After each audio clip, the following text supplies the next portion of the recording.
नमस्कार. बऱ्याच लाडक्या बहिणीले नोव्हेंबरचा हप्ता भेटला नाही आणि काही जणाला डिसेंबरचा भेटला नाही. काही जणाला दोनही भेटले नाही. काहून नाही भेटले माहीत आहे का? तुमची एक तर के-वाय-सी अपूर्ण राहिली असन आणि शेवटच्या दिवसात तुम्हाला माहीत आहे सर्व्हरच नव्हता तो. त्याच्यामुळे आपली के-वाय-सी व्हायचीच राहिली आणि काही जणांची के-वाय-सी चुकून गेली. त्याने चान्स दिला होता आपल्याला, पण आपल्याला काही जमलं नाही. म्हणून तुम्ही अपात्र झाले असू शकता, ही पहिली गोष्ट. आणि गव्हर्नमेंट याच्या मागं लई लागली आहे का ज्या कुटुंबातल्या दोन्ही महिलांनी जर के-वाय-सी केली असन तर दोन्ही बाद करून टाकल्या त्यानं. तुमच्याकडे जर 4 चाकी वाहन असन तर तरी तुम्ही बाहेर गेले आणि वार्षिक उत्पन्न 2.5 लाखापेक्षा जास्त आहे ते पण बाहेर गेले आणि गव्हर्नमेंट सर्वंट असन तर विषयच नाही.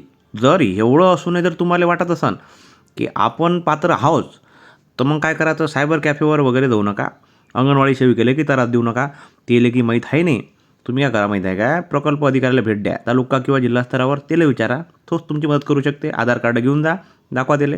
कारण की माहीत आहे का, तुमचा अधिकार आहे तो. तुम्हाला दिलं ना त्यानं पैसे, आता द्यायलाच पाहिजे. धन्यवाद.